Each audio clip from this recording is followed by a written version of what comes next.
आप सभी का रैंकअप ट्यूटोरियल में स्वागत है। आज के इस क्लास में हम लोग जी एडवांस में पूछे गए क्वेश्चंस का एनालिसिस करेंगे। उस टाइप के स्टूडेंट जिन्होंने पहले ही इस क्वेश्चंस को आप अटेम्प्ट कर चुके हो, आप हमें कमेंट्स करके बताओगे। वो स्टूडेंट जो अभी तक इस क्वेश्चंस के अटेम्प्ट नहीं किए हैं, आप मेरे साथ साथ इस क्वेश्चंस का एनालिसिस करोगे।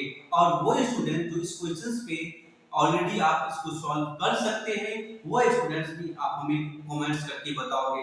ये जी एडवांस का पूछा हुआ क्वेश्चंस है बच्चा, ये कोई हौला वाला क्वेश्चंस नहीं है, हल्के में लेने वाला क्वेश्चंस नहीं है, ये ऑब्जर्वेशन टाइप्स क्वेश्चंस है। आप अगर इसके ऑब्जर्वेशंस को कर सकते हो तो बहुत ही अच्छी बात है, और अगर नहीं कर पा रहे हो तो आपको इसे सीखने की आप में ललक होना चाहिए। तो चलो मैं क्वेश्चंस को स्टार्ट करता हूँ टाइम को बिना वेस्ट किए हुए। तो जैसा कि मेरे पास क्वेश्चंस है, लेट ए बी जो दोनों है वो एक रियल नंबर्स को बिलोंग्स करता है। A square plus B square की value does not equals to 0 होना चाहिए। और यहाँ पे कुछ 6 टाइप्स के फॉर्म में लिखे हुए जेड्स बिलोंग्स टू सी, मतलब यहाँ पे जो जेड्स है वो एक कॉम्प्लेक्स नंबर्स है, ना कि कोई इंटीजर्स है।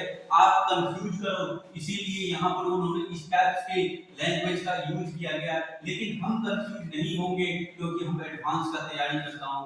जेड जो है कोई इस टाइप से लिखे हुए हैं, और भी कुछ इसकी स्पेलिटी दिए हुए हैं। वो क्या है, तो टी बिलोंग्स टू आर, मतलब टी जो आपका है वो एक रियल नंबर्स है, और आपका जो टी होगा वो डज नॉट बिलोंग्स टू 0 होगा। मतलब रियल नंबर का कौन सा वैल्यू छोड़कर टी बिलोंग्स करेगा, मतलब 0 को छोड़कर करेगा। आगे बढ़ोगे तो है आइडा की कॉन्सेप्ट है, ये भी गिवन है, और यहाँ पे आपको कह दिया गया है जो अगर आप z को x प्लस आइडा y लेते हो तो इस प्रकार से जो बनने वाला जो ये सीरीज है, ये बताओ इसमें से 4 ऑप्शन है, कौन कौन सा ऑप्शन सही है। ये एडवांस का क्वेश्चन है, ना कि मेंस का।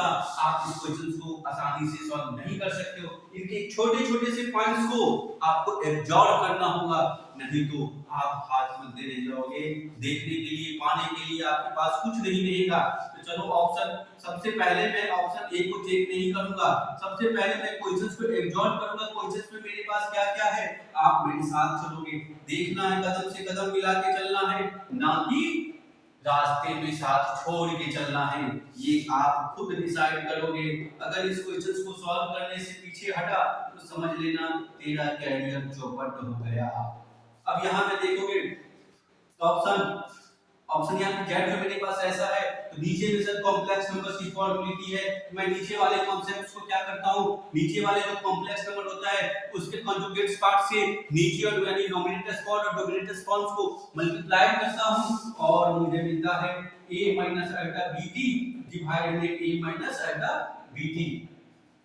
इसको मैं सॉल्व करता हूँ आगे, तो मेरे पास क्या आता है x प्लस आइटा y, और ऊपर में क्या दिखेगा, ऊपर में एक रियल पार्ट को जब मैं सेपरेट करने के लिए जाऊंगा a square b square t square दिखेगा, और साथ में आइटा को कॉमन करते हुए लिखूंगा तो bt, हाँ bt इसके नीचे में आ जाएगा। इस तरीके से मैं इसको सेपरेट कर सकता हूं। अब रियल पार्ट्स और इमेजिनरी पार्ट्स को सेपरेट करने वाले रूल्स को आपको दिमाग में रचाना होगा, क्योंकि हमें x और y को सेपरेट भी करना है, फिर उसको ऑप्शन के ऊपर एब्जॉर्ब भी करना है। इसीलिए आप इसको थोड़ा ध्यान दो। x की वैल्यू रियल पार्ट और इमेजिनरी पार्ट्स को सेपरेट करने के कॉन्सेप्ट से a divide by a square plus b square t square मिलेगा, और साथ में y की जो वैल्यू है बच्चा मेरे पास minus bt divide by a square plus b square t square मिलेगा। अब यहां से अगर इसको मान लो इक्वेशन फर्स्ट मान लेते हो, इसे इक्वेशन सेकंड, ये इक्वेशन क्यों माने हैं, क्योंकि हमें आगे चलकर के इसका यूज करना होगा। चलो मेरे साथ मिलके चलो। इसके आगे क्या करोगे, इसके आगे आपके क्वेश्चन में कोई ऐसा पॉइंट्स नहीं दिया गया है जिससे आपका ऑप्शन मैच कर जाए। अब आप बताओगे हमें जो क्या इसके आगे कैसे कॉन्सेप्ट का यूज करना होगा मुझे पता है, मैं इस क्वेश्चंस को ऑलरेडी अटेम्प्ट कर चुका हूं, मैं आपके सामने इसकी एक्सप्लेनेशंस को लेकर के आया हूं, मेरे साथ साथ बने रहोगे। अब हमें क्या करना है, ऑप्शन में झांक के देखना है, ऑप्शन में झांक के देखना है ऑप्शन सी सही है कि ऑप्शन डी। मुझे पता है, पहले मैं चेक करता हूं ऑप्शन सी पे, अगर मान लो मैं ऑप्शन सी के टर्म्स एंड कंडीशंस को फॉलो करूं, मैं अगर ऑप्शन सी के टर्म एंड कंडीशंस को फॉलो करूं तो मुझे क्या मिलने वाला है वो थोड़ा ध्यान से देखिएगा। ऑप्शन सी को चेक कर, ऑप्शन सी क्या कहता है, ऑप्शन सी कहता है कि अगर आप b की वैल्यू को 0 ले लेते हो, b की वैल्यू को 0 लेते हो तो तुम्हारा y क्या मिलता है बच्चा और x क्या मिलता है, दोनों एब्जॉर्ब कर ले। ऑप्शन सी को अगर x क्या मिलेगा तुम्हारा 1/a मिलेगा, 1/a मिलेगा। अगर b की वैल्यू 0 रखेगा, यहां रखेगा, ये 0 हो जाएगा, a square bye a square, a से a स्क्वायर में से एक कैंसिल, 1/a मिलेगा x की वैल्यू, साथ में तुम्हें और क्या मिलेगा, तो y की जो वैल्यू है वो 0 मिलेगा।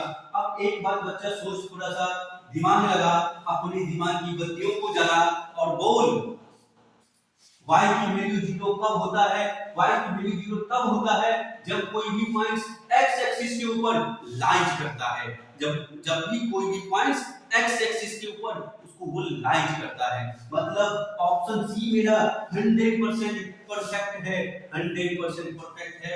मैं ऑप्शन सी को टच करके मैं चले जाऊंगा।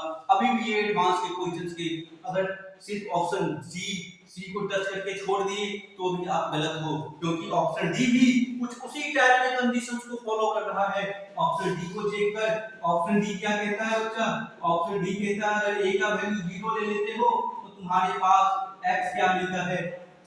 ऑप्शन डी की वैल्यू को में अगर आप a की वैल्यू को 0 ले लेते हो, a की वैल्यू को 0 ले लेते हो तो यानी ऊपर में 0, x मिलेगा तेरा 0।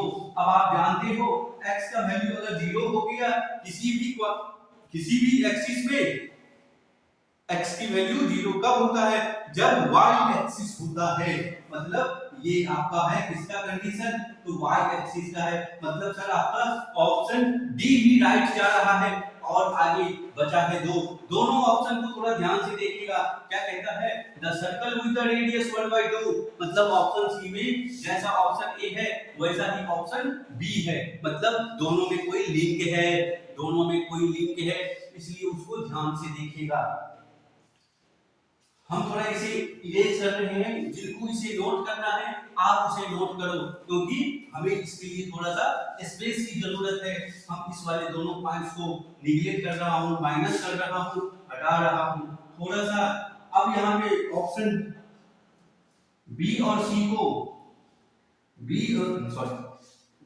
ए और बी को चेक करने के लिए हमें पैरामेट्रिक सॉल्व के कॉन्सेप्ट को यूज करना होगा। सर ये पैरामेट्रिक्स कहां से बीच में आप लेकर के घुसा दिए, तो हम इसलिए इसको घुसाए हैं क्योंकि x की जो वैल्यू है ना यहाँ पर t है, t का मतलब क्या, तो पैरामेट्रिक इक्वेशन। ये पैरामेट्रिक कहां से आ गया सर्कल में, वो आपने पैरामेट्रिक को कहां से इसमें घुसेड़ दिया, तो हमने इसमें इसलिए इसको घुसेड़ा क्योंकि बच्चा एक वेरिएबल पहले से है, दूसरा वेरिएबल भी इसमें आगे लग गया।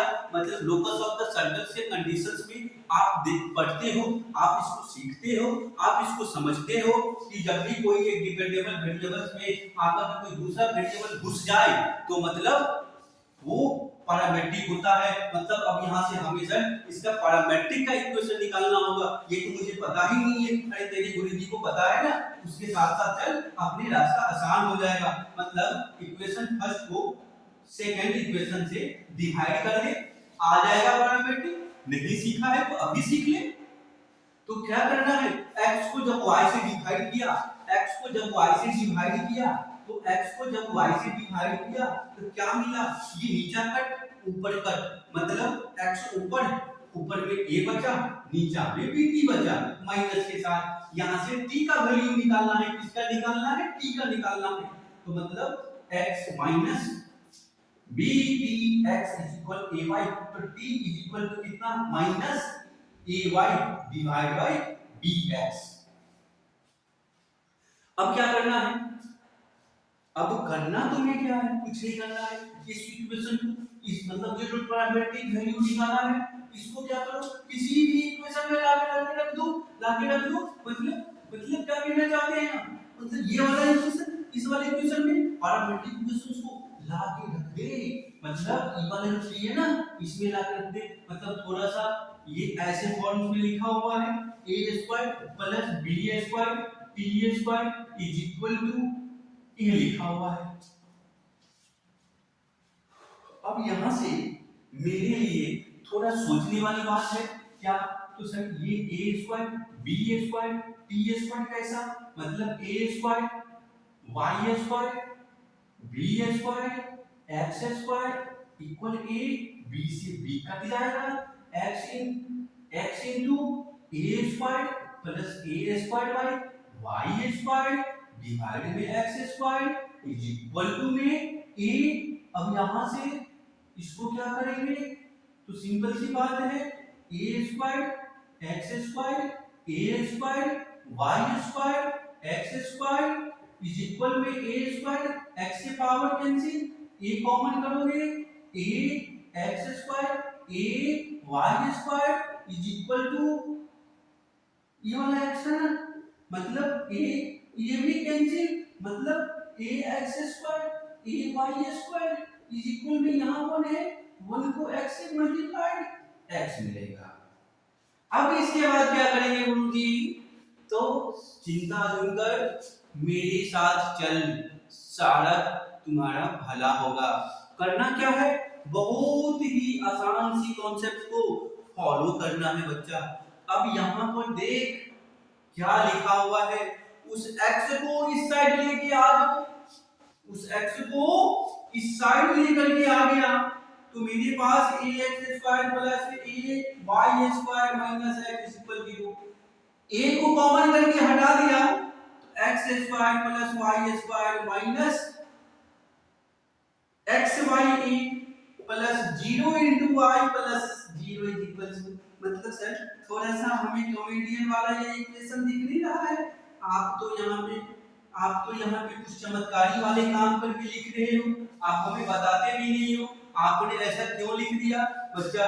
हमने इस इक्वेशंस को जब सरल सूक्ष्मदर्शी से लेंस लगा के चेक करता हूं तो इधर आकर के दिखता है मुझे कुछ ऐसे वाले फॉर्मेट मतलब मेरा जो दिमाग की बत्तियां हैं वो जल उठते हैं और कहता है ये कोई सर्कल का इक्वेशन है सर्कल की इक्वेशन के जैसा दिखता है। अच्छा पिछले वाले क्लास में आप बताए थे ऐसा ही कुछ इक्वेशन सर्कल का होता है। हाँ बच्चा ऐसा ही सर्कल का इक्वेशन होता है तो उसमें तो आप सेंटर बड़ी आसानी से लिख के दिखा दिए थे तो सेंटर लिख ले इस तरीके से क्या माइनस आप लिखे थे माइनस क्या लिखे थे तो माइनस e बाय माइनस कर देना है माइनस करना था ना माइनस a बाय 2 लिखाए थे शायद। हाँ कंफर्म आप यही लिखाए थे minus a by 2 minus b by 2 मतलब हमको समझ में नहीं आ रहा थोड़ा और डिटेल से बताओ तो कहां पे आपको लिख देगा मुझे तो मुझे लगता है थोड़ा समय यहाँ आपका इक्वेशन ऐसा था बच्चा मतलब 2x square plus a square मतलब यहाँ पर ax प्लस by शायद आप यही लिखे थे c मतलब सेंटर यहाँ पे आप हमको इस तरीके से दिए थे माइनस a बाई 2 और b दिए थे ऐसे करके दिए थे।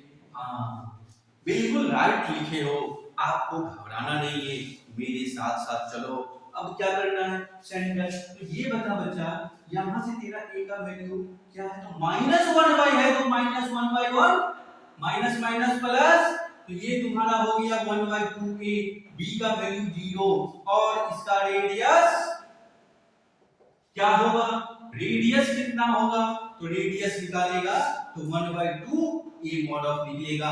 रेडियस का सर फार्मूला कैसे होगा वो थोड़ा बता दे। अरे बच्चा पिछली क्लास में तो दे चुका हूं अब तो देख ले पिछला वाला वीडियो। ठीक है सर मान लेता हूं आपकी बात इतने गुस्से में मत बनो। अब यहां पे देखो ऑप्शन बी तुम्हारा रेडियस निगेटिव ऑप्शन सी मतलब सेंटर कुछ ऐसा मेरा सेंटर आया ऐसा ये दोनों तो मैच ही नहीं करता है। चार ऑप्शन बी गलत गलत गलत गलत। रेडियस ऑप्शन ए आंसर मिल गया, आंसर ये भी मिल गया, मतलब ऑप्शन ए मेरा सर राइट है, ऑप्शन राइट है। चलिए सर डन। चलिए साथियों, अगर वीडियो अच्छा लगा तो चैनल को लाइक करो, शेयर करो, सब्सक्राइब करो। बहुत सी इनर्जेटिक के साथ मैंने कोशिश करता हूँ आप लोगों के पास वीडियो पहुंचाऊं और अच्छे से अच्छे कॉन्सेप्ट के साथ, अच्छे अच्छे क्वेश्चंस के साथ। ठीक है दोस्तों, मिलेंगे नेक्स्ट क्लास में।